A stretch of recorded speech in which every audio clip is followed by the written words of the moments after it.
안녕하십니까. 덕성여대대학교 김성진입니다. 오늘 제가 말씀드리고자 하는 것은 난민과 정체성 그리고 갈등에 관한 겁니다. 사실 우리나라에서 난민 문제가 상당히 첨예하게 이슈화되고 있습니다. 그러나 정확하게 난민이 무엇인지, 난민을 보호한다는 것이 무엇인지, 그리고 난민이 증가할지, 받아야 되는지 이 다양한 문제들에서 이렇다 할 그 구체적인 토론이 진행되지는 않는 것 같습니다. 그래서 오늘은 난민의 개념부터 시작해서 난민은 누구인가, 그리고 왜 이렇게 난민 문제가 복잡하게 얽히는가, 그리고 우리는 뭘 해야 될 것인가를 하나하나 짚어보도록 하겠습니다. 보시다시피 목차인데요. 오늘은 난민은 누구인지, 그리고 왜 증가하는지 현황을 살펴보고, 난민이 증가한다는 것이 우리에게 무슨 의미가 있는지, 그리고 우리는 무엇을 해야 하는지를 나누어서 한번 살펴보도록 하겠습니다. 난민이라는 것은 법적인 개념입니다. 그래서 1951년 난민지회관의 협정, 1967년 난민의정서에 의해서 규정되어 있습니다. 인종, 종교, 국적, 그리고 사회 소속 구성원으로서의 지위, 그리고 정치적 견해에 따라서 박해를 받을 우려가 있다는 합리적인 근거, 저게 이제 늘 어디까지가 합리적인 근거인가를 입증을 해야 되는 문제가 있기는 합니다만, 합리적인 근거가 있는 공포로 인해서 자국 국적국 밖에 있으면서 자국의 보호를 받을 수 없거나 자국의 보호를 받기를 원하지 않는 사람, 이렇게 정의되어 있습니다. 이런 정의는 물론 다툼의 여지들이 분명해 보이지만 사실은 아까 말씀드린 합리적인 근거가 있다, 박해받고 있다는 합리적인 근거가 있다라는 걸 입증해야 한다라는 것, 그리고 그렇다고 하더라도 지위를 부여한다라는 것은 국가의 법에 따르도록, 개별 국가의 법에 따르도록 되어 있어서 국가 법의 체제 정비나 그 다음에 합리적인 근거를 제시할 수 있는 능력, 뭐 이런 거에 영향을 받게 되어 있습니다. 그래서 심사 과정을 거치도록 되어 있고요. 난민과 유사한 개념으로 이제 이주 개념이 있습니다. 사실은 그 이주와 난민은 엄청난 개념상의 차이가 있지만 혼동의 여지도 존재합니다. 그래서 어떤 경우는 이주 난민이라고 붙여쓰기도 하고, 또 어떤 사람은 붙여쓰면 난민을 보호하는 데 문제가 생기니까 붙여쓰지 말자라고 주장하는 사람도 있습니다. 이주라는 건 단순하게 인간의 이동, 국경 밖으로 인간이 이동하는 것, 그걸 포괄하는 개념입니다. 그래서 이주는 굉장히 그 어떤 현상을 지칭하는 그냥 보편적인 개념에 불과하고요. 이주자라고 하면 이제 그러면 누가, 많은 이주를 하는 사람들 중에서 누가 이주자라는 특별한 어떤 지칭의 대상이 되느냐라고 했을 때 합의된 규정은 없습니다. 잠시 여행을 갔다, 분명 움직이고 국경도 벗어나고 이주자인가, 이런 데에 대해서 논란의 여지는 있고 컨텍스트 문맥상에 따라서 어떻게 규정할 수는 있지만, 보편적으로 유엔은 1년 이상 외국에 거주한 사람을 보통 이주자라고 칭하기도 합니다. 물론 1년이라는 기간이 꼭 규정되어 있는 것은 아니고요.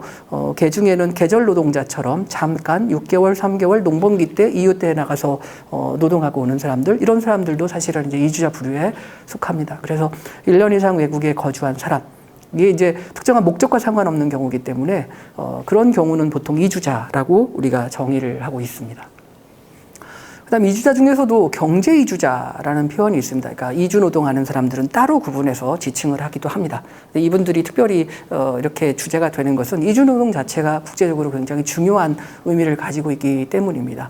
그런데 이주자, 경제 이주자가 난민과 같이 쓰일 때에는 난민의 지위를 혼동시킬 수 있는 문제가 있기 때문에 굳이 구분해서 사용하려고 합니다. 그래서 삶의 질을 개선하기 위해서 출신국 밖에 정착하고자 거주지를 떠난 사람, 난민도 자기 거주국에서 충분하게 만족스러운 삶의 질을 보장받을 수 없기 때문에 나가려는 사람이라는 점에서는 이주자, 경제 이주의 성격이 있다고 말할 수 있는데, 그게 이제 위험하다라는 거예요.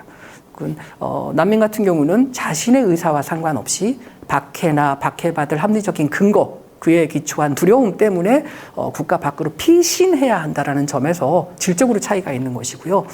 그래서 합리적인 근거도 없고 공포도 없지만 난민을 가장해서 나가려는 사람, 이를 빗대어서 경제이주자라는 표현을 쓰기도 합니다. 그래서 난민을 아까 심사한다고 말씀드렸을 때에는 바로 그 난민의 지위를 받을 수 있는 사람과 그렇지 않은 사람을 구분할 때, 그렇지 않은 사람을 경제이주자라고 구분하려는 성향이 있습니다. 그래서 난민을 이야기할 때 경제이주를 이야기하면 저 사람 난민이 아닐지도 몰라 라는 의혹의 시선이 드리워질 수 있다는 점에서 두 개념을 계속 붙여 쓰는 것은 온당하지 않다, 개념 사용에 조심해야 한다라는 이제 주장이 제기될 수 있는 겁니다.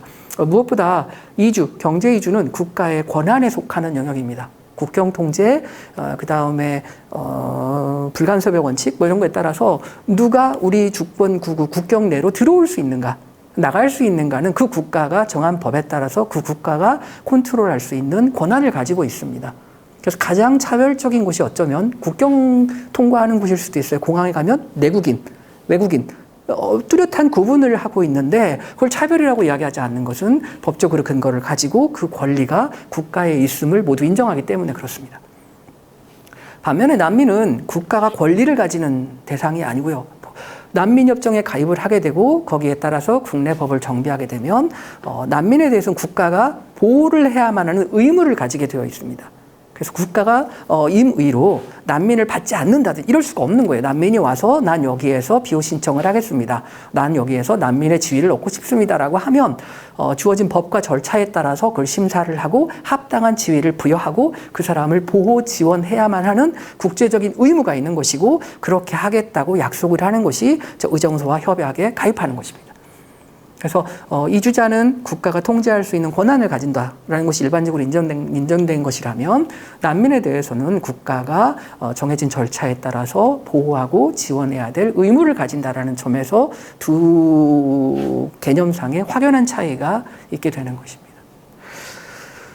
그럼에도 불구하고 아까 그 협정에 의해서 제기되고 있는 5가지의 중요한 요인, 난민이 될 수 있는 5가지 요인이 있습니다. 그런데 최근에 들어서는 그에 준하는 위협, 그러나 정부가 위협을 가지도 않고 종교 때문이도 아니고 무차별적인 위협이 강해지는 경우가 있습니다. 환경난민 같은 경우가 그런 사례입니다. 자기가 고향을 떠나려는 게 아닌데 환경적인 재난이 생기면 살 수가 없는 거예요. 쓰나미 때문에 모든 게 다 무너졌어요. 살 수가 없을 경우에 피난을 가게 돼요. 그러면 피난을 온 사람들을 어떻게 할 것인가라고 했을 때 경제적으로 자기가 선택해서 오는 것이 아니고 강제적인 것이죠. 정부에 의한 강압은 아니지만 역시 forced migration이라는 측면에서 이걸 난민으로 인정해야 한다라는 주장이 있고 반면에 그런 경우에 난민의 개념이 확대된다라는 우려에서 좀 더 보수적으로 해석하려고 하는 움직임이 있습니다. 그러나 이거는 1950년대, 60년대에 우리가 규정했던 난민의 개념과 이후에 생기고 있는 여러 가지 위협의 성격이 변화되었다는 점을 고려한다면 결국은 환경난민이든 경제난민이든 난민의 개념을 확대할 필요성이 점차 커지고 있다. 그리고 여기에 우리가 특별히 더 많은 관심을 기울여야 한다라는 것입니다. 왜냐하면 난민 보호의 기본적인 목적을 달성하기 위해서는 협소하게 위협을 기준을 정하는 것 또 어쩌면 중요할지 모르겠지만 새로운 위협에 대응해야 된다는 차원에서 생각한다면 단순히 난민이 아니고 난민의 범주와 개념을 다시 한번 논의하고 합의를 도출할 필요가 있는 사안이다. 이렇게 생각이 됩니다. 현황입니다. 난민의 현황을 굳이 살펴보는 이유는 난민이라는 문제가 점점 복잡하게 변해하고 있기 때문입니다. 개념만 놓고 본다면 보호해야지 라는 데에 쉽게 동의할 수 있을 거예요. 그런데 그게 난민이 1명일 때와 100만 명일 때 차이가 생길 수 있기 때문에 그렇습니다. 그래서 도대체 난민의 현황은 어느 정도인가? 어디에서 우리가 무엇을 잘못하고 있는가? 이런 것들을 한번 짚어보기 위해서 현황을 한번 살펴보도록 하겠습니다. 그리고 이어서 난민을 수용하는 건 역시 어느 정도 누가 수용하고 있는지, 그 다음에 보다 중요한 건 왜 난민은 줄지 않는가라는 문제예요. 난민이 늘어나면 보호와 지원을 하는데도 더 많은 재원이 소요됩니다. 만약에 재원과 이런 게 국한되어 있다면 결국은 난민 한 사람 한 사람에게 돌아갈 수 있는 보호 역량은 줄어드는 게 돼요. 그러면 우리가 처음에 계획했던 적절한 보호와 지원을 할 수 없는 상황에 봉착할 수 있습니다. 그렇게 되면 지원을 늘려야 되는 거예요. 정말 늘어났는지, 그렇지 않다면 다른 접근을 해야 되는지, 단순히 수가 늘어난 것인지 성격이 변화되고 있는 것인지 이런 것들을 한번 살펴볼 필요가 있어서 현황 파트에서 난민은 왜 증가하고 있는가 하는 문제를 같이 한번 다루어 보도록 하겠습니다. 난민입니다. UNHCR에서 말하는 강제 실향민은 약 8,200만 명 정도입니다. 생각보다 숫자가 많아서 놀라시는 분이 있을 거라고 생각해요. 우리나라가 5천만, 남한이 5천만, 북한이 2,500만, 7,500만입니다. 그러니까 남북한 인구보다 많아요. 우리하고 영토 사이즈가 비슷한 영국이 6,660만인가 그렇습니다. 희한한 숫자더라고 2019년 대비. 그게 영국은 8천만 명 인구가 영국 경제에 적절하다라고 판단을 하고 있고 6천만부터 8천만 사이를 어떻게 인구를 조정할 것인가라는 인구 정책의 맥락을 가지고 이주 난민을 보고 있다고 생각이 됩니다. 그래서 전체적으로 인구와 실향민의 사이 이게 굉장히 중요한 의미를 가지는데 저 규모는 프랑스도 아마 666만 7만 정도일 거예요. 독일이 8,300만 정도 됩니다. 그러니까 독일 전체, 통일 독일 전체 인구만큼이 자기 나라 밖에서 떠돌아다니고 있다라고 생각하시면 맞습니다. 그러니까 굉장히 많은 인구가 돌아다니는 거예요. 독일의 경제력을 한번 생각해 보세요. 그분들이 일정한 시스템 내에서 경제 활동을 했을 때 그분들이 생산할 수 있는 문제, 경제적인 걸 하도 이야기를 하니까 경제적으로 생산할 수 있는 것과 그다음 그걸 통해서 그분들이 누릴 수 있는 삶의 질을 한번 생각해 보세요. 그러니까 어떤 사람은 국가 없이 밖에서 흩어져서 돌아다니고 있고 어떤 사람들은 나라를 세워서 무엇인가 하고 있어요. 독일도 다 파괴된 상태에서 물론 인적 자원은 있었지만 짧은 시간에 누릴 수 있는 경제적 두 질의 차이를 보면 무엇인가 8천만 명이나 되는 사람이 국가가 꼭 뭐 국가의 그 역할이 중요하다 이런 의미를 말하는 것이 아니고 무엇인가 효율적인 제도 하에 결집되어 있을 때의 삶의 질과 그렇지 않을 때의 삶의 질 차이가 너무나 크다라는 거예요. 그걸 어떻게 컨트롤할 것인가, 어떻게 발전시킬 것인가, 더 나은 상황으로 개선시킬 것인가 하는 것이 이제 주어진 과제인 거죠, 사실은. 그 중에 국내 실향민, 국내를 돌아다니는 사람들이 한 4,800만 명 정도 된다고 합니다. 그러니까 꼭 국외를 나가지 않아도 자기의 삶이 파괴되고 살 수 없어서 재산 다 잃고 다니는 사람들이 있는 거죠. 그리고 난민이 한 2,600만 명, 그 중에 비호 신청자는 400만 명 정도 됩니다. 더 한 가지 놀라운 점은 난민이라고 밖에서 돌아다니지만 실제로 비호 신청한 인구는 생각보다 적다라는 거예요. 그러니까 하고 싶지 않아서인가? 아니면 적절한 절차가 미비되어서 그런 것인가? 이것도 한번 우리가 살펴봐야 될 부분이라고 생각이 됩니다. 난민 발생 추이인데 1960년대 자료 같은 경우는 사실 미비한 게 많습니다. 통계적으로 잘 정리되어 있지 않은 경우도 있고요. 그래서 굉장히 적은 수치로 나오는데 그게 사실이다라고 말하기 어려울 수도 있어서 앞부분은 잘라내고 90년부터만 보더라도 저 90년이 난민이 많이 발생하던 시점입니다. 사회주의 체제가 무너지고 국경에서 획정 문제를 두고 여러 가지 지역 분쟁도 생기고 국가가 바뀌면서 떠도는 사람들이 생기고 뭐 이런 시점이에요. 그런데도 당시의 난민은 1,900만, 약 2천만 명 정도입니다. 그리고 2005년이 되면 1,300만 명 수준으로 떨어지고요. 그러니까 많이 안정화되는 추세예요. 그러다가 2013년이 되면 1,600만으로 늘어납니다. 1,600에서 1,700만. 그리고 2020년, 지난해 같은 경우는 2,640만 명입니다. 그러니까 지난 한 20년 사이에 1999년 대비, 1990년 대비 133%, 약 30% 이상 난민이 증가되었다라고 생각하시면 되고요. 더 무서운 건 다시 대규모 난민 사태가 촉발할 수 있는 위기를 지금 보고 있다는 거죠. 저 숫자는 줄지 않을 가능성이 더 크다. 지금 100만 명 이야기하면 당장 2,700, 800만 이렇게 되는 거죠.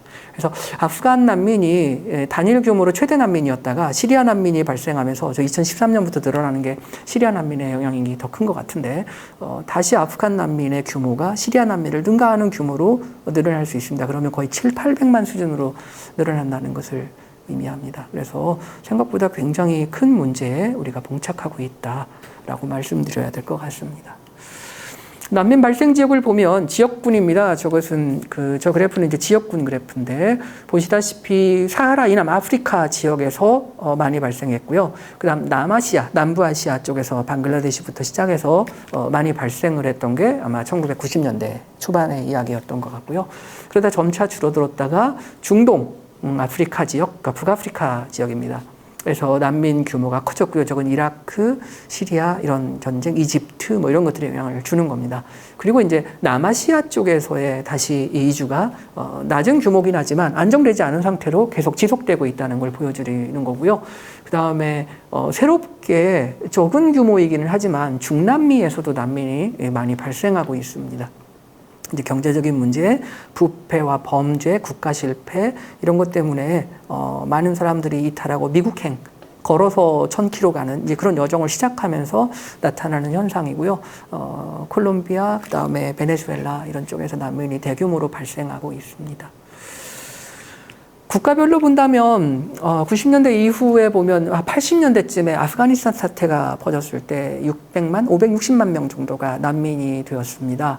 그리고 점차 줄고 있기는 하지만 아시다시피 아프가니스탄은 계속 내전 상태에 있었습니다.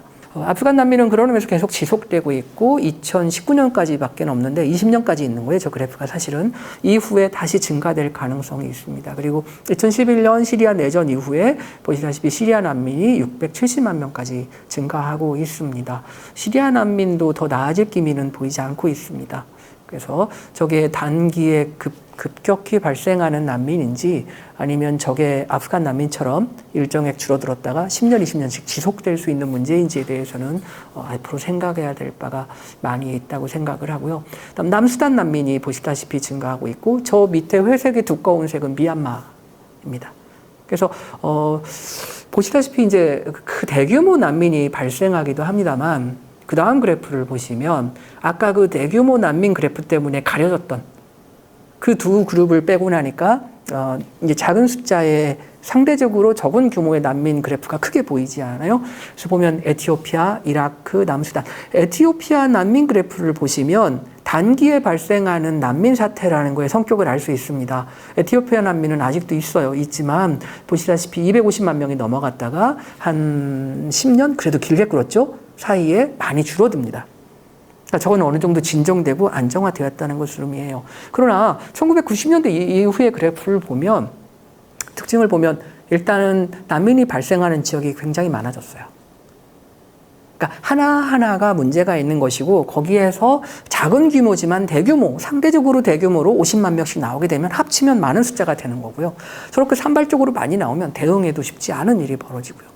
그리고 또 한 가지 그래프를 보시면 알겠지만 에티오피아처럼 많이 발생했다가 줄어드는 게 아니고 지속되는 양상들을 보여줍니다. 그 이야기는 문제가 해결되지 않고 있다라는 것을 보여주고 해결되지 않은 채 새로운 문제들이 계속 이어지고 있다는 것을 보여주고요. 그동안 우리가 무엇인가 대응을 잘못했다라는 걸 시사할 수도 있습니다. 해결을 못하고 문제가 계속 새로운 문제가 생기면 더 큰 문제가 될 수밖에 없는 거죠. 그래서 지금 우리가 보고 있는 건 그 더 큰 문제를 보고 있는 것이다 라고 생각할 수 있겠습니다. 그 대표적인 예가 이건데요. 시리아 난민이 한 670만, 그리고 베네수엘라 난민도 거의 한 400만 명 정도 늘어나고 있습니다. 근데 베네수엘라 난민은 아까 그래프에서는 200만 명 정도로밖에 안 잡힙니다. 그게 저 21년, 최근 들어서 1년 사이에 갑자기 증가하고 있는 것이고요. 아프가니스탄 난민도 260만 저렇게 되어 있는데 사실은 지금 다시 증가 추세에 있습니다. 저게 얼마가 증가될지는 알 수 없는 상황이에요. 아프간 국경은 땅으로 연결되어 있고요. 그거를 우리나라처럼 이렇게 철책을 세우거나 사람을 세워서 통제할 수 있는 그런 지형은 아니라고 판단이 됩니다.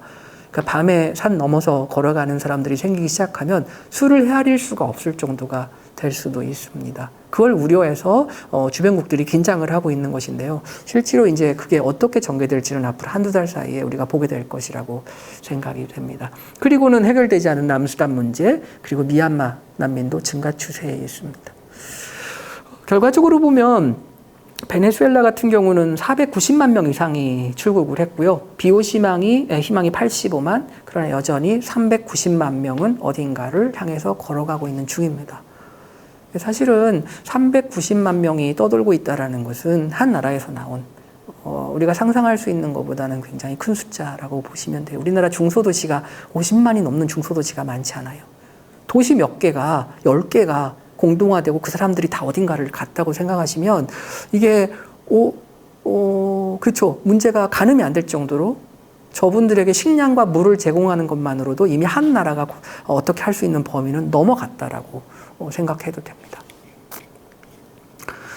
주요 도착지인데 우리가 이제 흔히 하는 생각 중에 하나, 그리고 많은 난민 공부하시는 분들이 제기하는 문제, 난민은 선진국으로 간다, 선진국에 부담이 된다, 뭐 이런 것들을 흔히 생각할 수 있습니다. 그런데 사실은 그렇지는 않고요. 보통은 주변국, 인접국에 많이 퍼지게 됩니다.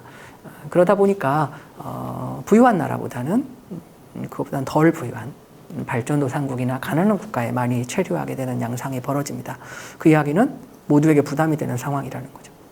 근데 왜 그러느냐? 인접적인 것도 있고, 그 다음에 환대문화, 손님을 뿌리칠 수 없다라는 다소 전통적인 가치 때문에 빚어지는 현상, 이런 것들이 이제 종합해서 저런 현상이 나타나고 있습니다. 그래서 상위 5개국이 총난민의 약 40% 정도를 수용하고 있는데, 터키가 370만 명, 지금까지 그렇다는 거예요.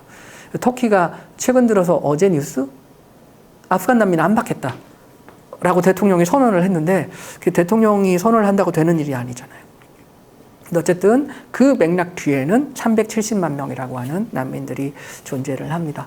콜롬비아가 170만 명을 받고 있어요. 베네수엘라에서 넘어오거나 그런 사람들. 그러니까 인접해 있기 때문에 그렇습니다.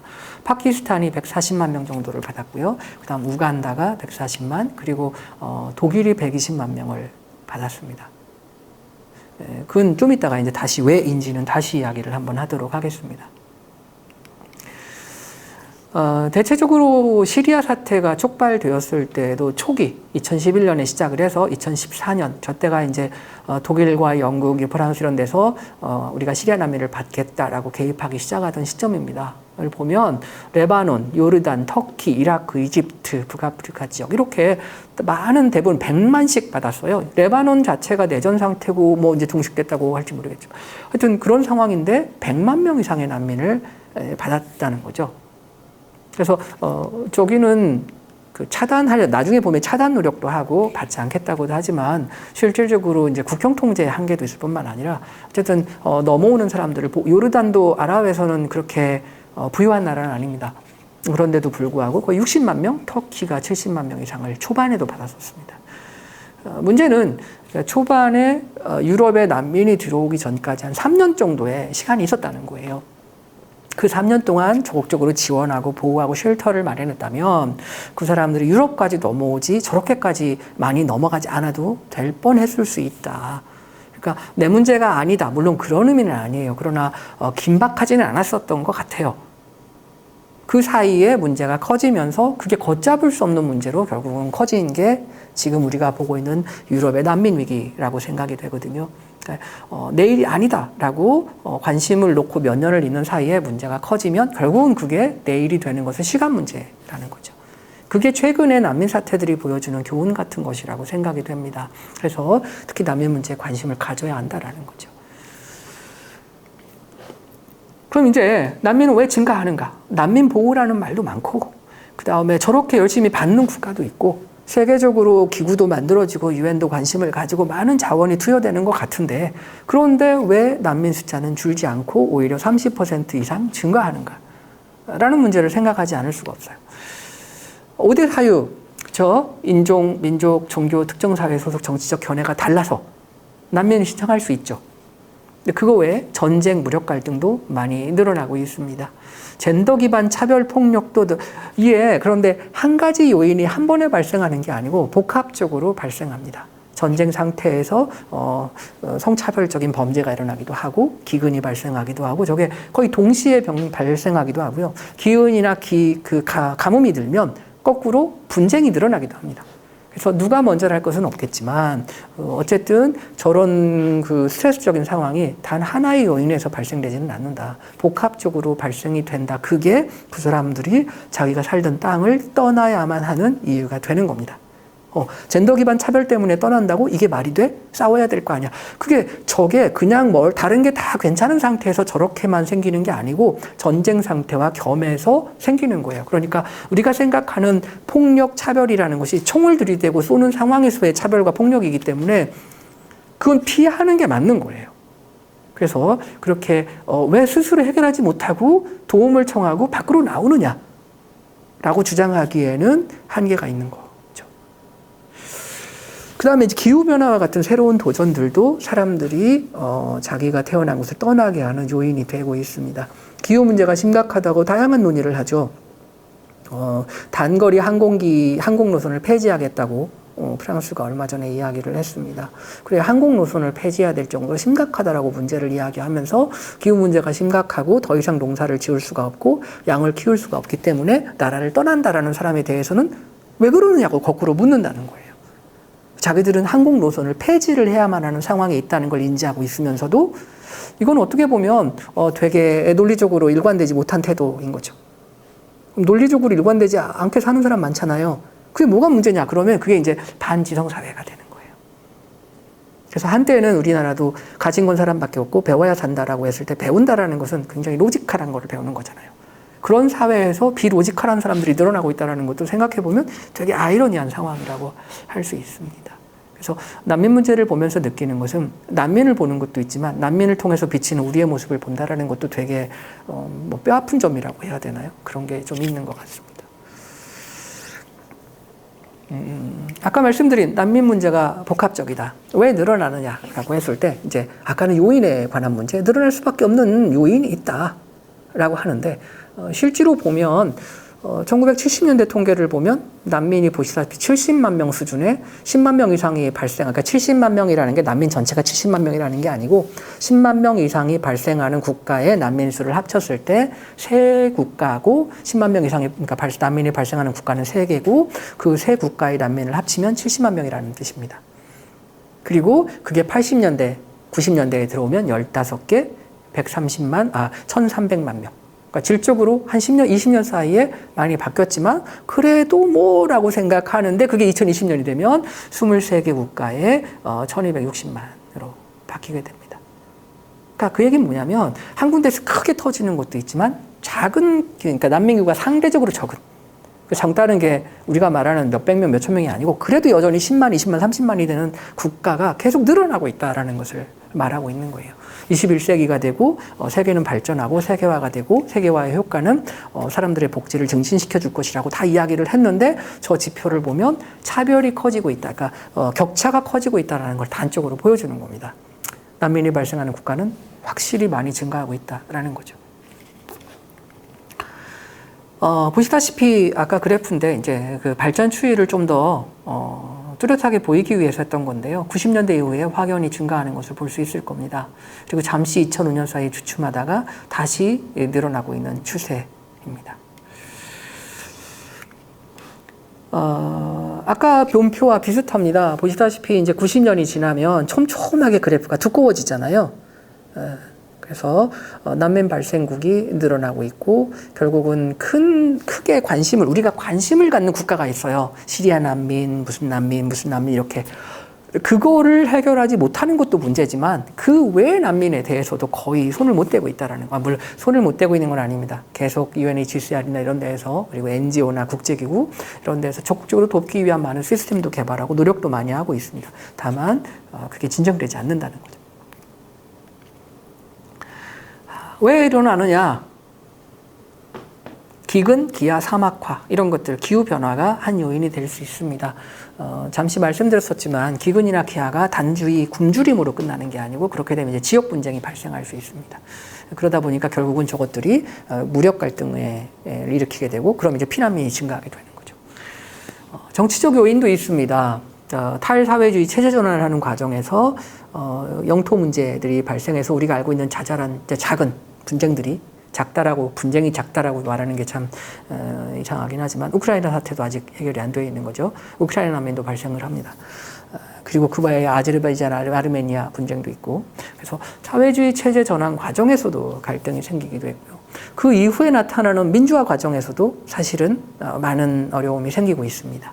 이라크 같은 경우도 비슷한 경우에서 생긴 거고요.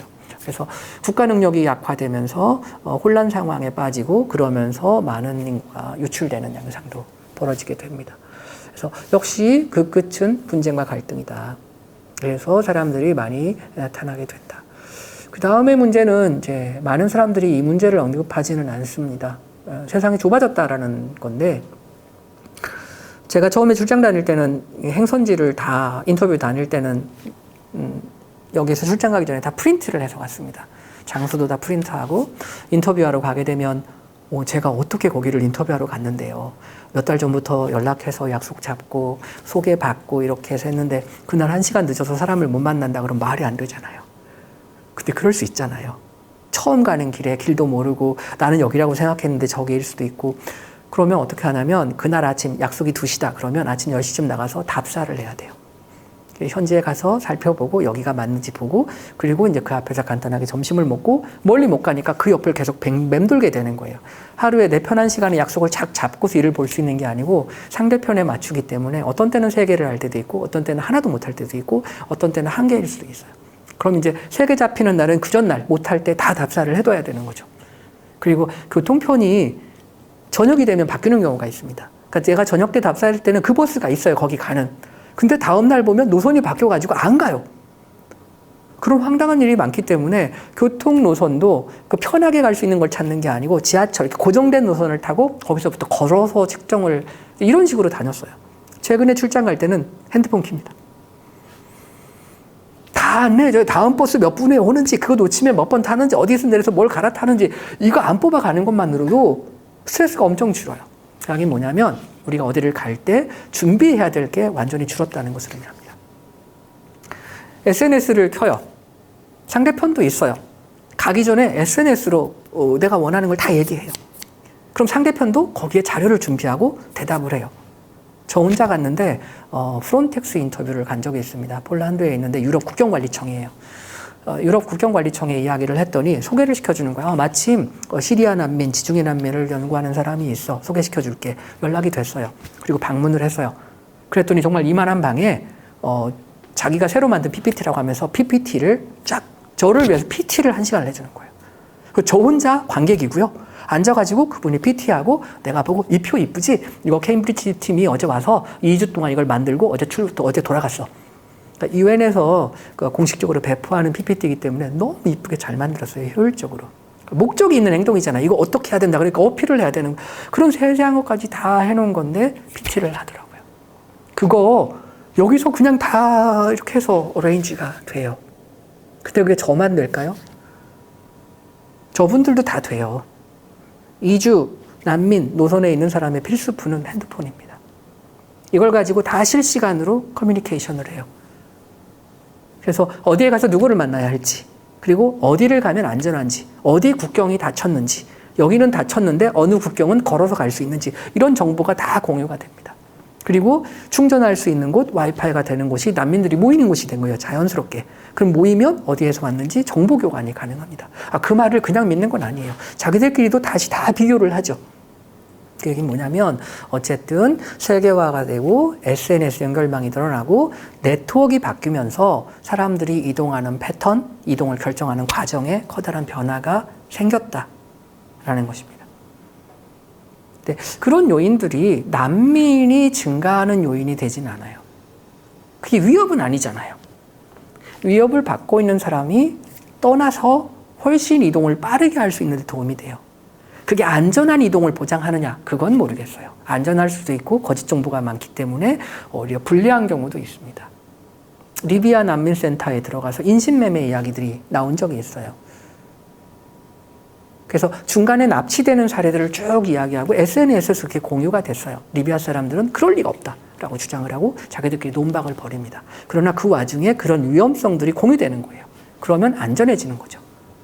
대책이 있어서가 아니라 최대한 피할 수 있으니까 없는 것보다는 나은 거예요. 그래서 그런 것들이 이동성의 증가, 그 다음에 장거리 이동을 가능하게 해주는 것일 수도 있습니다. 그래서 지금 난민 문제는 단순히 많아졌다가 아니라 인접국에서 더 멀리 나가고 있다는 것이에요. 그러니까 결국은 언젠가는 어디엔가 다 도달할 거라는 거죠. 그러면 난민이 많아졌지만 나는 모르겠어요 라고 말할 수 있는 형편이 우리도 안 된다라는 거예요.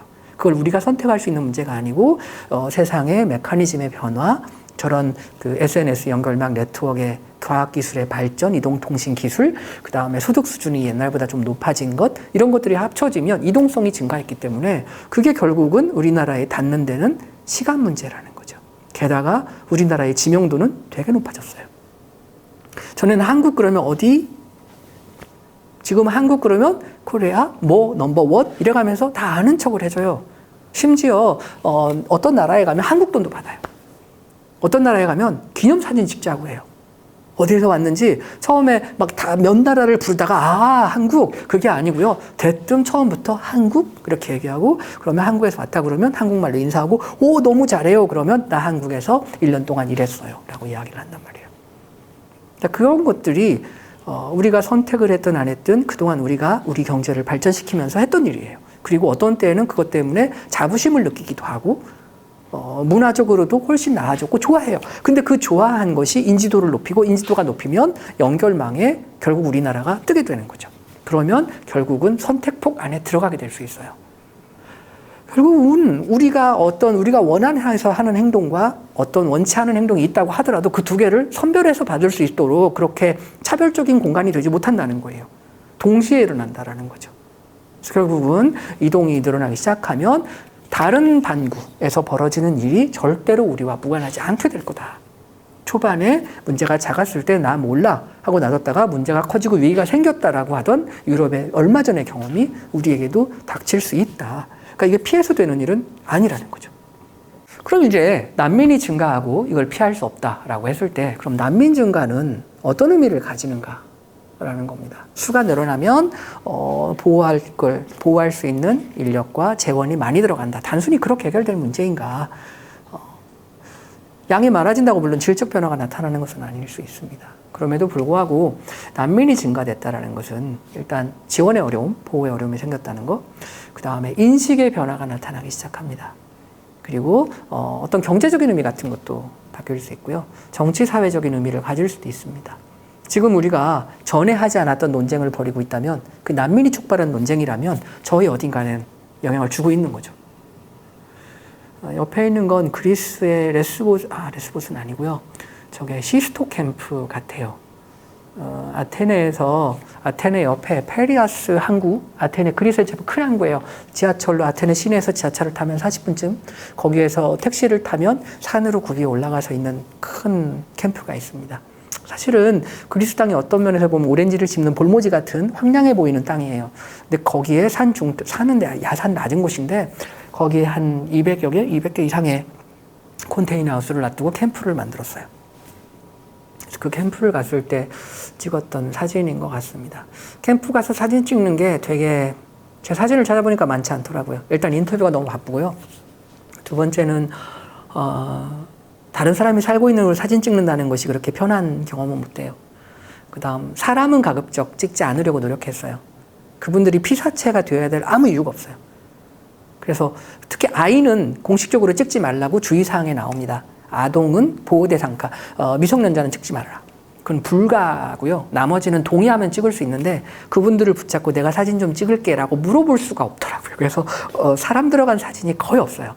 그러다 보니까 사람을 피해서 찍게 되고 사람을 피해서 찍다 보면 찍을 수 있는 시간이 별로 안 나와요. 그래서 20컷 남짓밖에 안 되는데 거의 비슷한. 왜냐하면 사람이 없는 곳을 찍다 보니까 멀리서 크게 찍는 것도 안 되고 그래서 하여튼 저렇게 사진이 보면 평화로워 보이는 느낌밖에 안 나는 상황이에요. 근데 그렇지는 않다. 이제 아까 말한 이제 어려움인데 대규모 난민이 발생하면 긴급 구호를 해야 됩니다. 사흘쯤이 지나면 벌써 물, 그 다음에 의류, 그 다음에 음식이 없으면 사람들이 이제 사상자가 나오기 시작할 수 있어요. 특히 어린이 노약자가 있거나 비가 오거나 기온이 너무 안 좋으면. 그래서 그 단 며칠 사이에 즉각 대응하는 게 매우 중요합니다. 그런데 그게 10만, 20만이 되면 상상을 초월하는 노력을 해야 되는 거예요. 그 할 때 부담이 많이 생기고요. 그게 이제 계속 늘어나면 물론 다른 대응을 하겠지만 자원은 여전히 필요해요. 근데 그게 해결되지 않은 상태에서 그분들이 돌아갈 수 있어야 뭔가 되는데 돌아갈 수 있는 상황이 정리가 안 되면 계속 밖에 있는 거고 그럼 누군가는 도와야 되는데 그 사이에 새로운 난민이 또 발생하는 거예요.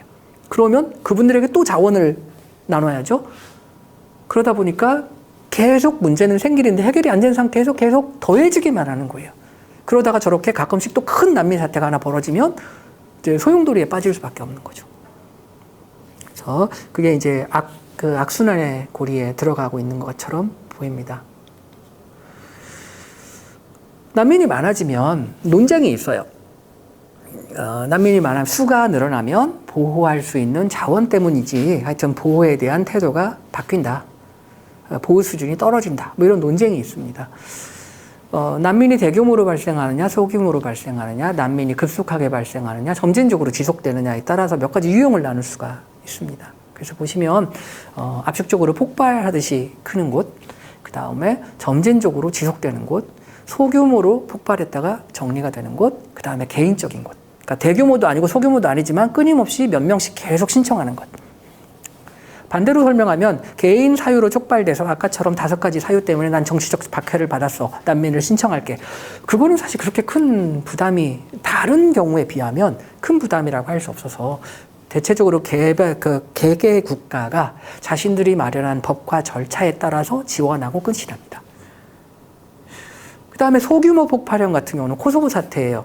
그러니까 사태도 심각했고, 그 다음에 인종 청소하듯이 그 스트레스도 컸고 희생자도 많고 그랬지만 이게 인구가 상대적으로 적었어요. 그래서 유럽이 전부 들어와서 나눴어요. 이 사람들을 다 분산했어요.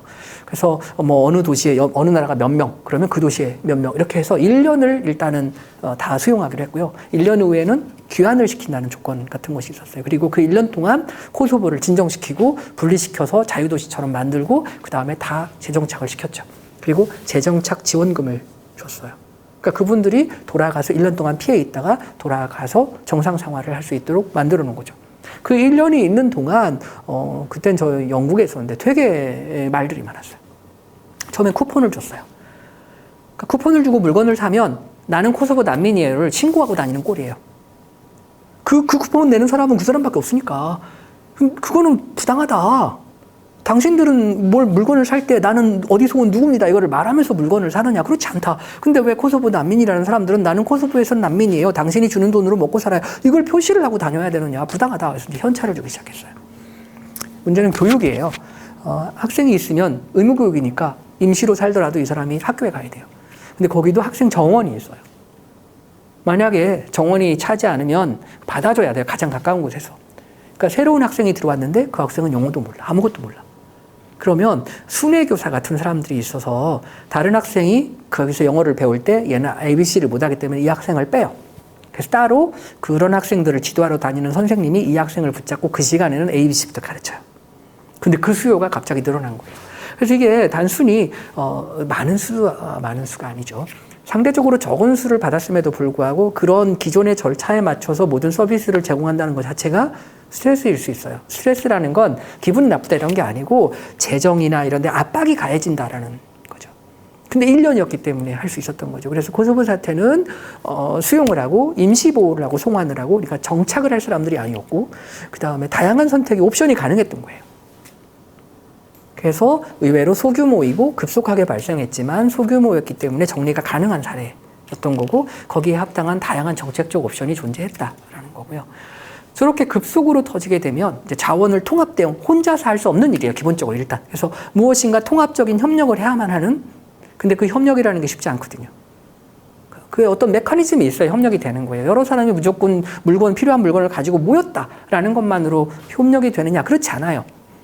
그러니까 저 때에도 보면 500만 파운드인가 영국이 가지고 있던 예산이 일시에 소모가 됐어요.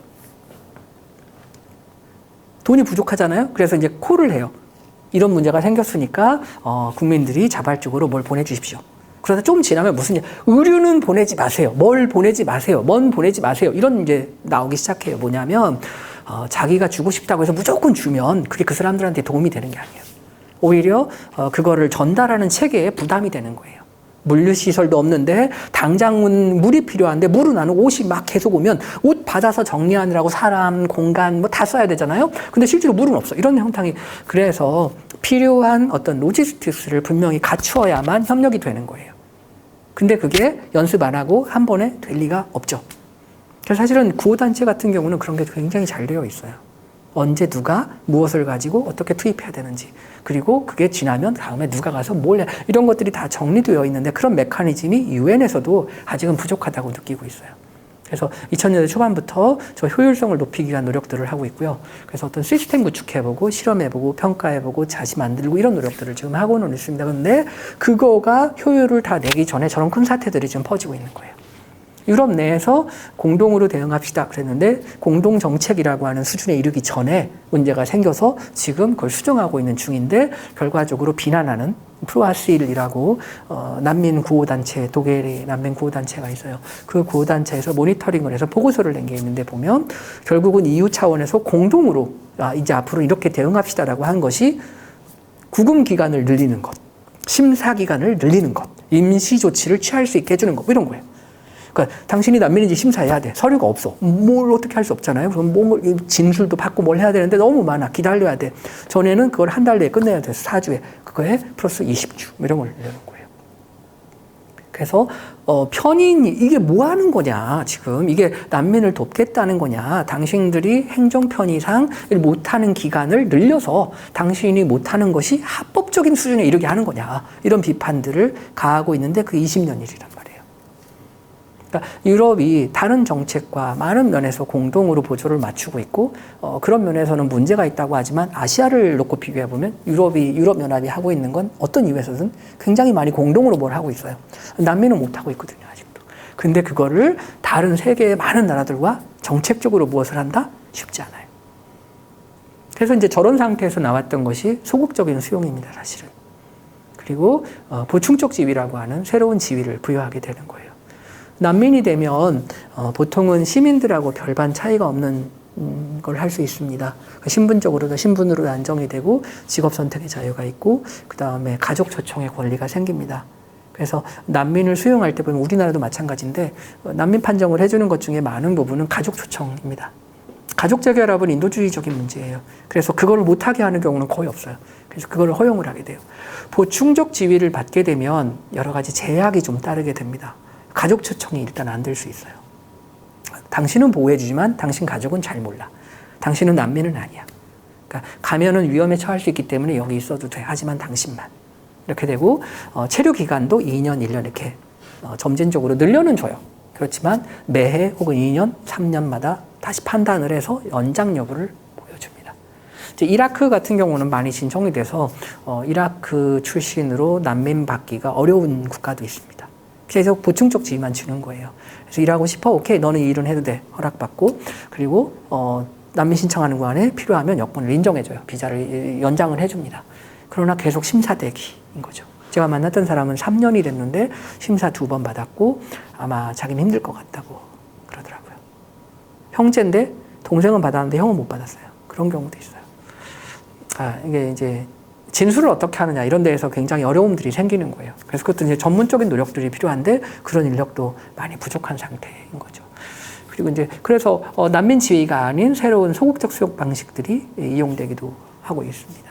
그다음 점진적으로 문제가 되면 일단은 분산은 돼요. 여기서 살기 힘드니까 옮기고 해서 정말 그 난민 생활 10년인데 그 북유럽 대륙을 다 돌다가 체코까지 내려온 사람을 만난 적이 있어요. 이야기하자고 했더니 오케이 그러면서 이야기를 하는데 자기 얼마 전에 핀란드 쪽에서 거기가 난민 처우가 별로 안 좋아서 자기 내려왔다. 그러니까 처우가 안 좋다라는 건 난민 인정 가능성이 낮아졌다는 뜻일 수도 있습니다. 근데 그렇든 10년 됐다고 하더라고요. 그래서 그건 되게 독특한, 특별한 케이스일 수는 있는데, 왜냐하면 제가 많은 사람들을 놓고 봐야 이게 보편적인지 특별한 건지를 알 수 있는데, 제가 그렇게 많이 보지 못했기 때문에 그렇긴 한데, 저렇게 분산이 되는 효과도 있고요. 그렇게 되면 점점점 관심이 사라지게 됩니다. 우리가 최근까지는 아프간 난민에 대해서 별로 관심 없었죠.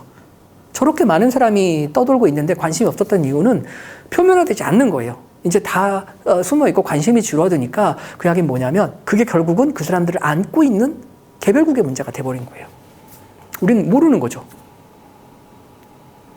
그런 요인들, 그러니까 규모와 발생 속도와 각각의 사정에 따라서 난민의 처결 방식이 저렇게 다르고 그 와중에 협력이 쉽지 않고 새로운 난민이 나타나고 자원은 계속 더 필요하고 협력 메커니즘은 여전히 이전 수준에 머물러 있고 이것이 난민 문제가 계속되는 이유이기도 하고 그 다음에 증가되는 이유도 한 것 같다라는 거죠. 레스보스 섬입니다. 그리스 섬인데 저긴 못 가봤어요. 저기도 2주 전에 신청하면 보내줄 수 있었는데 너 왜 안 했느냐라고 그러더라고요. 그래서 몰랐고 난 난민센터 가는 것만으로도 너무 뭐랄까 많은 걸 볼 수 있다고 생각을 했고 그랬더니 2주 전에만 신청하면 해주겠어요. 신청을 받아서 허가를 받아요. 이민청 같은 곳에서 이제 허가를 받아서 가는 건데 그 허가 받는 게 서류가 되게 많아요. 그러니까 제가 낼 수 있는 서류를 거의 다 달라고 하더라고요. 재직증명서, 그 다음 제 연구사업계획서 영문으로 요약을 해서 내고 산하게 이 연구가 실제로 진행되고 있는 연구라는 확인을 받고 교육부 프로젝트라는 사실관계를 다 확인을 받아요. 그렇게 하고 뭐 해서 내면 한 일주일쯤 있다가 다시 와요. 그러니까 처음에 갈 때는 몰라가지고 거의 한 달 동안 실행 왔다 갔다를 했어요. 뭐가 부족하고 다시 하고. 그 다음에 갈 때는 제가 아예 서류를 세트로 딱 만들어서 그냥 보냈어요. 그랬더니 너냐 그러면서 오케이 그러고서 거의 한 일주일 만에 컨펌을 받은 것 같아요. 그래서 저기는 못 가봤는데 가보고 못 가본 게 중요한 게 아니잖아요, 그죠? 레스보스 섬이 아마 에게해상에 있는 터키 쪽 섬이고요. 보트를 타면 한 뭐 3시간인가? 아주 짧아요. 그래서 터키 해안에서 고무보트를 타고 달려오면 도착할 수 있는 곳입니다. 저거는 유튜브에 보면 되게 많이 나와요. 그래서 유튜브를 켜보시면 독일 공영방송, BBC 이런 데서 만든 그것들이 있습니다. 랭귀지를 몰라도 보고 있으면 어떤 상황인지를 알 수 있어요, 저절로. 그래서 한번 보시기를 권합니다. 2017년에 6만 명 이런 수치가 있던데 정확한 수치가 잘 안 잡혀요. 왜냐하면 워낙 드나드는 게 많기 때문에.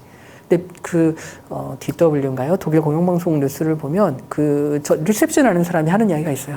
어제도 1,500명, 오늘도 1,600명, 내일도 끝이 없다. 이런 이야기를 하는 게 너무 지친 표정으로. 네, 2016년, 15년에 7만 명 이야기도 있습니다. 어쨌든 수용 인원을 초과해서 난민촌이라고 만들었던 것 이외에 로컬 거주민들도 있는데 거기에 다 텐트가 세워질 정도로 많았다. 비호 신청하는데 1년 정도 대기하기도 한다. 지금은 폐쇄되는데 호주가 태평양에 세웠던 섬에서는 막 자살하고 이런 문제가 너무 심각해서 국제 문제가 돼서 폐쇄를 했어요. 그러니까 신청을 받아주지 않고 심사도 안 하면서 계속 있으면 1년, 2년, 3년이 가면 미래가 없어지잖아요. 그 미래가 없어진 데 따른 사람들의 공포? 이런 것들이 심리적으로 엄청난 타격을 줘요. 저 이동 과정을 보면 평범한 과정이 절대로 아니에요. 서베이를 해봤는데 어쨌든 어떤 형태로든 무엇인가 공격을 받아요. 랭귀지 폭력이든 물리적인 폭력이든 강도든 살인이든 별 희한한 걸 다 보게 된단 말이에요. 그러니까 엄청 스트레스 상태에서 들어온 사람에게 미래가 없는 거예요. 그래서 심리 상담이 엄청 중요한 문제로 부각되고 있고 전문가가 필요해요. 100명당 화장실이 1개라고 해요. 그건 이제 장 지글러라고 하는 사람이 쓴 책에 나오는 자기가 레스보스를 갔다 와서 쓴 책들이 있습니다. 수도꼭지가 150명당 1개. 그 다음에 배급이 부족하대요. 그러니까 먹을 게 부족하다는 이야기를 하는 거예요. 그리고 상한 음식이 있다, 어떤 때에는. 그래서 질병이 생기기도 한다. 유럽에서는 그리스가 저런 상황을 만드는 것이 부패가 있다라고 이야기도 합니다. 근데 그리스 입장을 들어보면 그렇지도 않은 것 같아요. 그러니까 효율적인 사용이나 전달 방식이나 이런 데 뭔가 문제가 있는데 그게 부패 때문이다라고 잘라 말하기는 물증은 없는 것 같이 보여요. 그리고 이제 폭력 사태들이 많이 벌어집니다. 전등 이런 거 부족하고 밤에 화장실 한 명인데 가면 다양한 문제들이 생기는 거죠. 범죄 같은 것들이. 그래서 사실은 말로는 그리스에 일단 도착하고 캠프에 들어오면 바다 위에 있는 사람보다는 안전합니다. 그 얘기는 뭐냐면 자원이 자꾸 저 사람들보다는 다른 급한 쪽으로 돌아가게 돼 있어요. 특히 자원이 제한되어 있기 때문에. 난민의 처우가 왜 이렇게 나쁘냐. 우리가 원하는 수준에 뭘 하기엔 부족해요.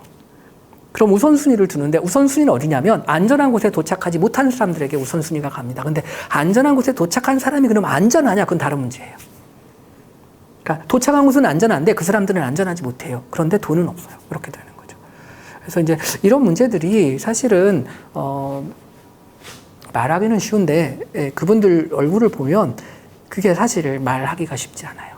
인터뷰할 때도 힘든 것들은 그런 것들인 것 같아요. 그러니까 물어보는데 나는 이야기를 듣지만 내가 왜 이 이야기를 듣는 사람인가? 저분에게는 인생이고 나한테는 이게 공부인가? 이런 자괴감이 들 때가 되게 많아요. 그래서 이제 그런 것들이 사회의 어떤 공감대가 이루어지면 우리가 불필요한 논쟁을 피할 수 있는 부분도 분명히 있다라고 생각이 됩니다. 지중해 난민입니다. 사망자들이 굉장히 많이 나는, 그죠? 뉴스를 통해서도 본 거잖아요. 이걸 보여주는 이유는 지중해 난민이 이 인도적 위기가 많다, 인도주의적 위기가 많다 이런 걸 이야기하려는 건 아니고 자원 부족을 이야기하려고요. 보시다시피 2021년 출신국인데 8월이잖아요, 지금? 저게 아마 6월 통계쯤 될 것 같아요. 6월이나 7월 통계. 29개국 이상의 사람들이 도착하고 있습니다. 우리가 통칭 시리아 난민이라고 하지만 이미 시리아인 같은 경우는 5위권 밖으로 밀려 있어요. 저 경로가 열리면서 많은 다른 사람들이 아까 말한 대로 소통하는 과정에서 거기 이렇게 하면 이렇게 할 수 있대 몰려들고 그래서 저렇게 되는데 저 사람들을 등록해야 돼요. 왜 왔어요? 어디서 왔어요? 말이 안 통하면 못 하는 거잖아요. 29개국 이상이에요. 저분들 국어가 뭔지 한번 찾아보고 싶었거든요. 근데 다른 연구들이 있습니다. 아프리카에 있는 난민들이 니제르라고 하는 곳에 모여요. 사하라 사막의 한 7시 방향 아래쪽에 있는. 거기에 모여서 거기서 일부는 사하라를 건너가고 일부는 모로코 쪽으로 빠져서 스페인 카나리아 제도로 갑니다. 그래서 중간 결직지예요. 이 사람들이 모이고 움직이는 과정을 덴마크 거버먼트가 돈을 대서 NGO들이 인터뷰를 하고 있습니다. 그러니까 현장 자료가 없이 정책을 결정하는 게 비효율적이다. 그래서 실시간 모니터링을 시작하고 있어요. 거기에서 나온 걸 보면 사람들이 이동할 때 섞이는 그룹이 이동을 해요. 그걸 혼합 이주라고 하는데 다양한 목적과 다양한 사회 구성을 가진 사람들이 한 곳에 모여서 동일 경로상에서 이동하는 것. 그 안에 난민도 있고 아까 말한 경제 이주민도 있고 다양한 이 사람들이 섞여 있어요. 혼합이지라고 하는데 어떤 때는 30개 언어 이상이 모여 있다는 거예요, 그 안에. 그러니까 그걸 지원한다? 말이 쉽죠. 그래서 우리가 말하는 자원이 부족하다라는 것은 아까 말한 심리적인 전문, 의료 분야, 그 다음에 로지스틱스, 통역, 다양한 인력이 필요하다라는 겁니다. 그래서 단순히 돈만으로 해결될 문제는 아니에요. 그래서 저 많은 것들을 누가 마련해내야 하는가? 얼마나 부담해야 하는가에 대해서도 사실은 국제적인 합의는 없어요. 그게 난민이 해결되지 않고 계속 누적되고 큰 문제로 남는 이유가 아닌가 하는 생각을 하게 됩니다. 난민의 경제적 효과입니다. 우리가 난민을 설득할 때 그런 이야기들을 해요. 난민 받으면 경제에 도움이 됩니다. 받으세요. 받읍시다. 실제로 우리나라에 저런 뉴스들이 뜨더라고요.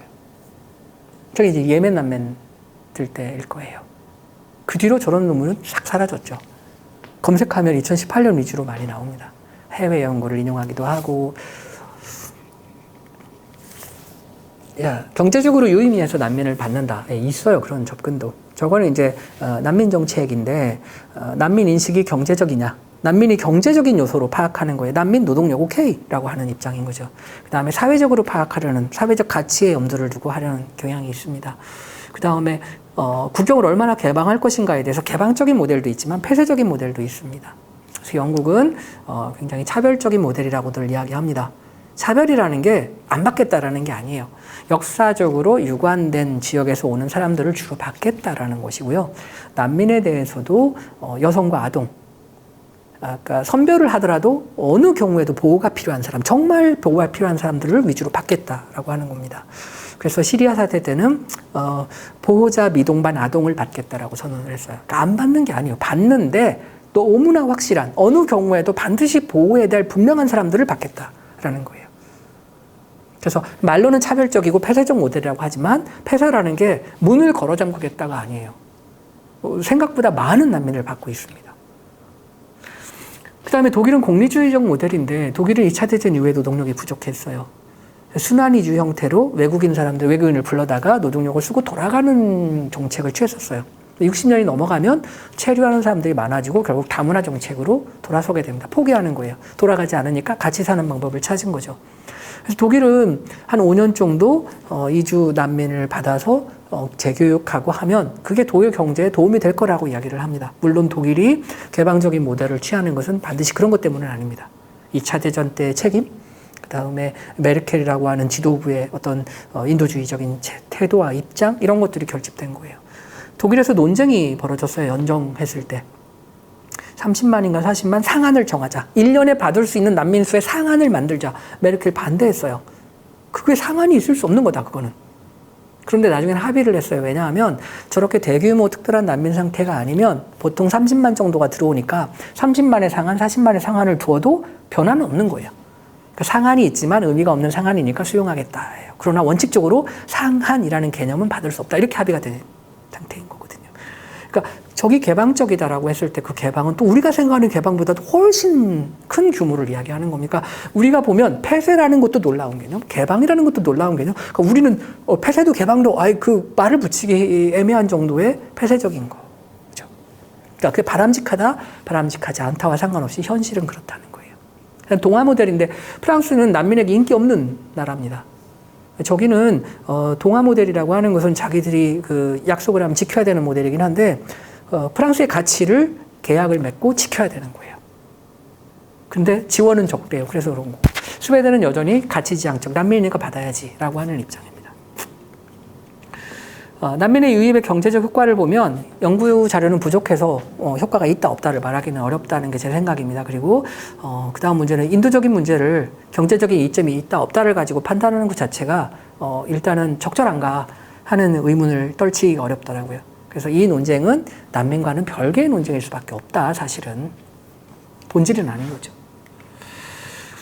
인식의 변화가 나타납니다. 보통 이제 유럽연합과 기타에서 퓨 리서치에서 2018년 봄에 한 건데 폭력이나 전쟁을 피해 나오는 난민을 수용해야 되느냐라고 했을 때 유럽연합은 찬성이 77%, 중간값으로 봤을 때 이렇게 나옵니다. 물론 밑에 보면 뭐 이스라엘 반대가 57% 이렇게 있기는 하지만 국가 차이는 있지만 보통은 반 이상 70%, 80%는 받아야 한다는 인식은 가지고 있어요. 물론 인식이 있다고 해서 실제로 받는다는 것은 아니고요. 하여튼 인식은 그렇다. 그 다음에 난민을 받으면 테러 가능성이 높아지느냐? 그렇다와 그렇지 않다가 갈립니다. 역시 중앙값은 59%고요. 복지에 부담이 되느냐? 꼭 그런 건 아니다라는 입장. 점점 낮아지고 있잖아요. 범죄, 난민이 범죄를 더 저지르느냐? 다른 그룹보다 난민이 범죄와 관련해서 비난을 받아야 되느냐? 더 받아야 되느냐에 대해서는 그렇지 않다. 예요. 그러니까 그럼에도 불구하고 어떤 수치는 되게 높게 나타나잖아요. 어쨌든 수가 많고 저런 난민의 태도에 영향을 주더라. 정치 사회적인 의미도 있습니다. 긍정적인 효과도 있어요. 사회 다양성이 증가한다는 것, 그 다음에 사회적 역동성이 생길 수 있습니다. 우리가 생각하지 않았던 가치에 대해서 사회가 토론하고 새로운 가치를 발견할 수 있는 기회가 되는 것도 사실이죠. 갈등이 반드시 문제만은 아닙니다. 갈등이 새로운 변화를 촉발하고 그 갈등을 관리하는 과정에서 새로운 시스템과 가치가 나타나면 훨씬 나아지는 거니까. 부정적인 면도 있습니다. 자원, 지원 이런 걸 둘러싸고 갈등이 야기될 수도 있고요. 그 다음에 안보 문제에 대한 우려나 이런 것들이 발생할 수도 있고 혐오 범죄로 나갈 수 있는 가능성도 생깁니다. 극단이 생길 수 있는 거죠. 이런 것들이 우리가 추구한다고 하는 자유주의적 가치 이런 거와 상충될 수 있는 가능성 이런 것들이 이제 부정적인 효과라고. 근데 그걸 관리를 잘하면 그 역동성이 될 수도 있죠. 우리가 우리의 가치를 다시 한번 생각해보는 계기가 될 수 있는 거니까요. 유럽 같은 경우는 수가 많아지면서 우파 정당이 득세하는 양상도 나타납니다. 그러니까 분명히 정치적인 영향이 있기는 합니다. 그러니까 저게 부작용이라면 저런 사태가 일어나지 않도록 잘 관리할 필요는 있는 거죠. 자, 뭘 해야 될까라는 겁니다. 대체로는 지원하자, 보호하자 이렇게 이야기합니다. 이게 원칙적으로는 맞는 말인데 사실은 실질적으로 그게 보장이 돼야 된다는 게 매우 중요하거든요. 그런 면에서는 부족할 수 있습니다, 많이. 지원할 때도 자원을 지원하는 방법도 있고 난민을 수용하는 방법도 있고 두 가지를 다 하는 방법도 있습니다. 그다음에 사회적 가치 문제, 그다음에 협력 메커니즘 뭐 이런 쪽에 우리가 더 신경 써야 되는 것이 아닌가 하는 생각이 듭니다. 지원. UNHCR이 UN에서 난민을 담당하는 기구이고 소요액이 91억 3천만 달러 정도가 필요하다라고 이야기를 합니다. 근데 지금 가지고 있는 돈은 54억 400만 달러. 그러니까 필요하다고 하는 예산의 59% 정도만 확보할 수 있는 수준에 머물러 있습니다. 41%는 부족하다라는 거죠. 재원의 출처인데 유럽연합과 그 회원국, 개별국이 약 40억 4천만 달러 정도를 제공합니다. 그래서 전체 소요액의 85%를 유럽에서 내고 있는 형편입니다. 그리고 유엔에서 공동 모금을 할 때가 있어요. 풀링 펀드라고 해서 그게 한 3%, 그리고 유엔 예산이 한 1%, 그리고 사적 기부는 유엔이 캠페인을 한다든지 이래서 우리들이 기부하는 돈 있죠. 그 돈이 모인 게 전체 예산의 한 11% 정도 됩니다. 사적 기여는 굉장히 크다고 볼 수 있어요, 오히려. 자발적 기여액을 보면 미국, 유럽연합, 독일, 영국, 일본, 스웨덴 그리고 유엔의 중앙 긴급 대응 기금, 유엔에서 이제 유엔 기금에서 제공하는 돈, 그리고 스페인, 덴마크, 네덜란드가 10위권에 속해 있고요. 보시다시피 상위 3개, 4개 국가가 뭐 거의 70%를 감당하는 수준입니다.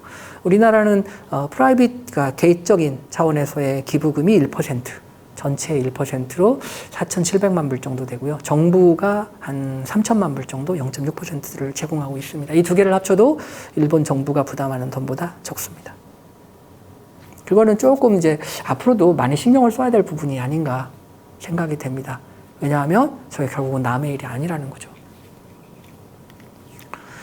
우리나라 난민법 2013년부터 시행을 했습니다. 구체적으로 이제 조약에 따라서 법을 만들고 법에 따른 구체적인 활동들을 시작했던 거죠.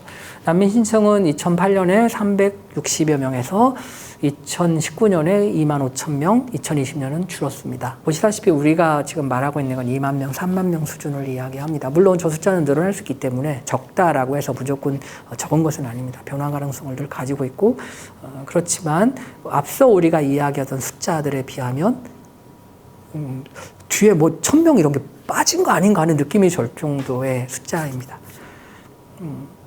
자릿수가 틀려서 계산할 땐 편하긴 하던데 난민 인정 비율은 800명 수준입니다. 그러니까 난민 인정에는 되게 인색해요. 보시면 알겠지만 재정 지원도 인색한 편이고 난민 수용도 인색한 편입니다. 그러면 어찌됐든 간에 국격에 맞는 보호 활동은 부족하다라고 얘기를 할 수밖에 없는, 그러니까 이 부족하다라는 게 의지가 없다라는 것과 또 다른 문제고 누구를 비난하다 비판하자의 문제는 또 다른 문제예요.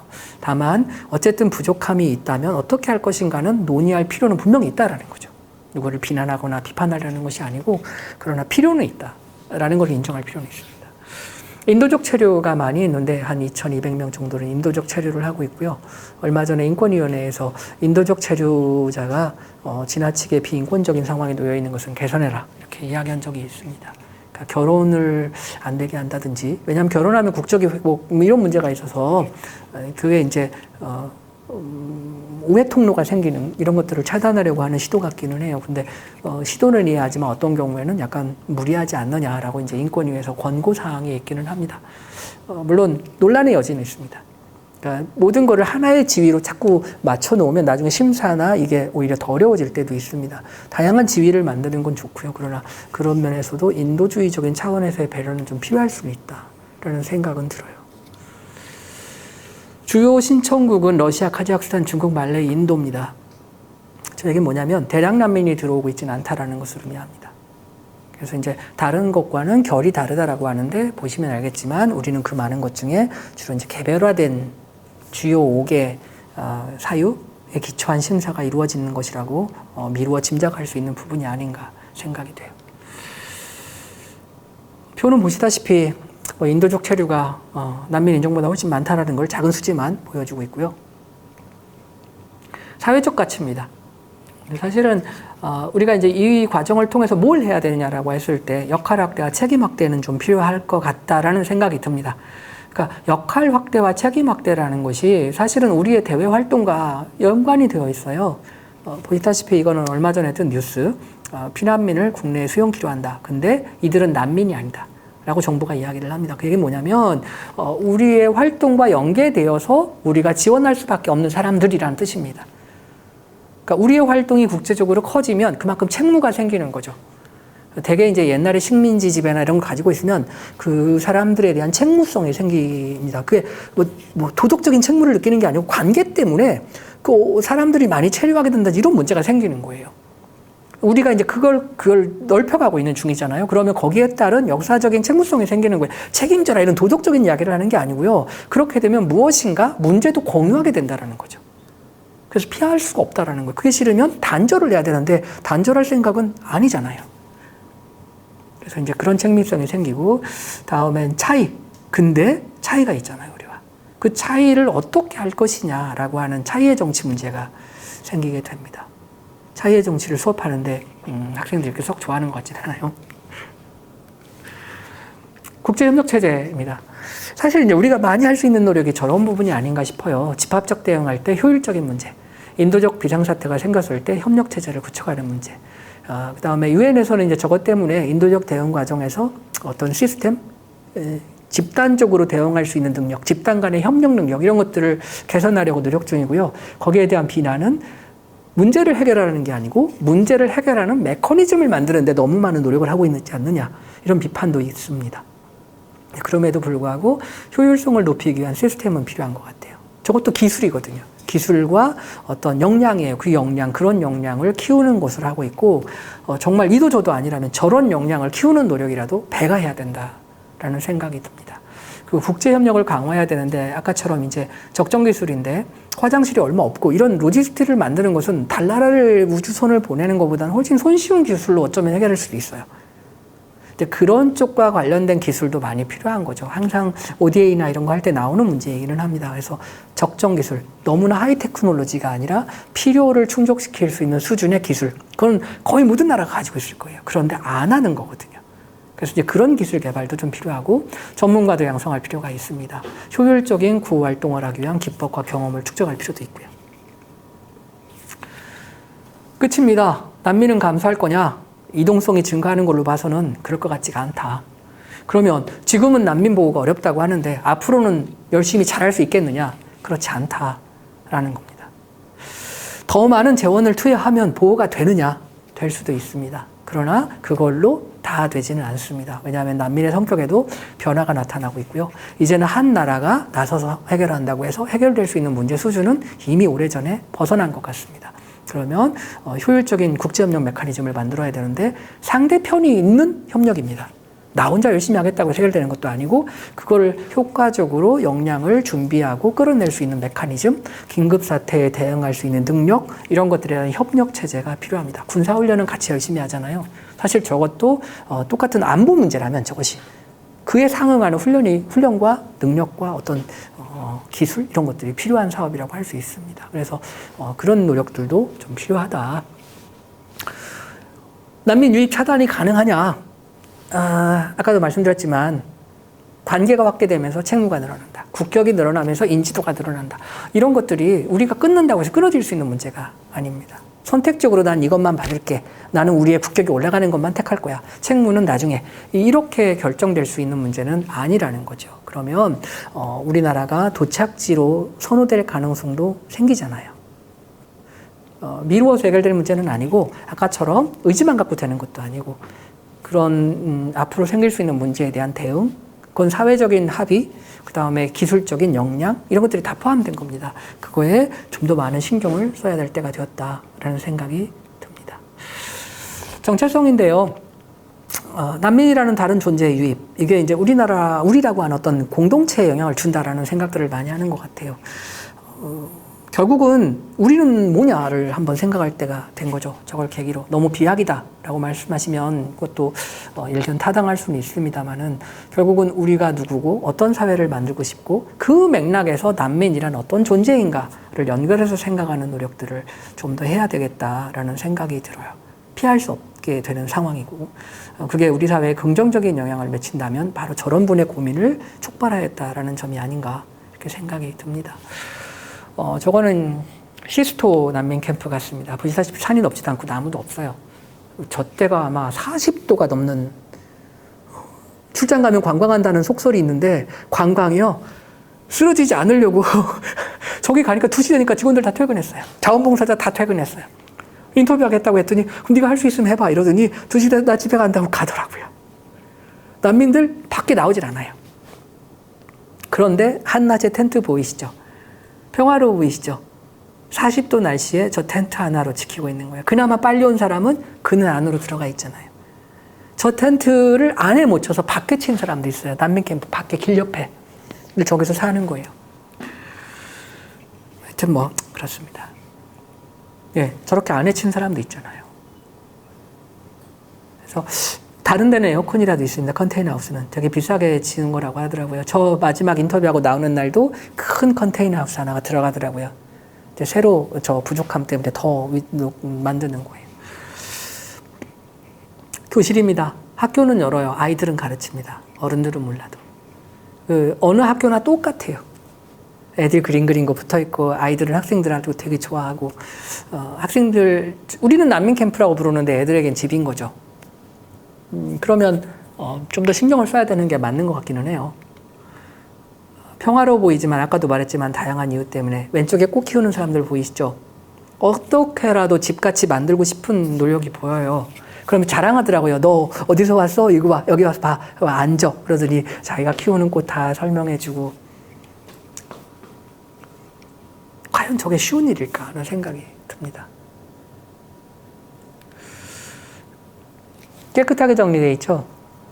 그리스가 자꾸 저런 걸 보여주고 싶어 해요. 많은 노력을 했다. 진짜 많이 노력한 거.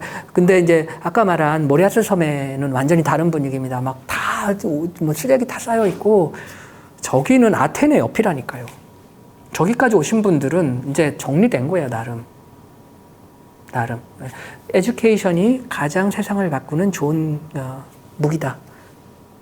라는 모토가 있는 학교입니다. 난민촌 안에. 앞으로도 우리가 저런 것도 지원할 수 있을 거라고 봐요. 교육이나 이런 이 줌이나 이런 걸 통한 원격이나 이런 걸 통해서 단순히 난민센터에 있는 게 갇혀 있는 미래가 없는 불투명한이 아니라 직업 교육, 그 다음에 이런 배움에서 2년을 기다리지만 그 안에서 역량이 커져서 뭔가 새로운 세상에 나갈 수 있는 역량을 갖추는 시간, 이렇게 바꾸어주는 노력도 필요할 거라고 생각하고, 그런 면에서는 우리가 이런 기술적 자원들이 생각보다 많다라는 생각이 들어요. 그런 걸 활용해서 지원할 수 있는 방법들을 적극적으로 찾을 필요가 있다고 생각이 됩니다. 자, 여기까지 하면 오늘 제가 말씀드려야 될 거는 다 한 것 같습니다. 사실은 어떻게 들으셨는지 모르겠지만 우연히 난민 캠프 연구를 시작하게 우연이죠. 이주 문제에서 시작됐던 거니까 체코부터 시작해서 그리스 난민 캠프를 한 8곳 이상 가본 것 같습니다. 가보고서 느낀 것은 이거는 이론이나 그런 건 아니라는 생각이 들어요. 그래서 백문이 불여일견이라고 유튜브를 통해서라도 한번 보고, 그러니까 무엇인가 어떤 입장을 정리하기 전에 한 번쯤은 알아보고 정하는 것도 나쁘지 않겠다, 이런 생각이 듭니다. 생각보다 보호와 지원도 많은 다양한 길이 있더라고요. 우리는 능력이 없어서 못해, 우리는 받을 수 없어, 이렇게 단언하기 전에 한 번쯤은 우리가 무엇을 할 수 있는지를 한번 생각해 보는 것, 그 자체로도 굉장히 중요하다고 생각해요. 그래서 그런 노력들이 하면 그게 나중에 청년의 일자리가 될 수도 있는 것이고, 남을 돕는 일자리가 결코 나쁜 게 아니잖아요. 우리가 그런 기회를 이번에 더 발전시켜 볼 수 있는 그런 가능성을 열어보는 것도 나쁘지 않겠다라고 생각이 됩니다. 시간을 너무 많이 쓴 것 같습니다. 어쨌든 경청해 주셔서 감사합니다. 오늘 여기까지 하겠습니다. 감사합니다.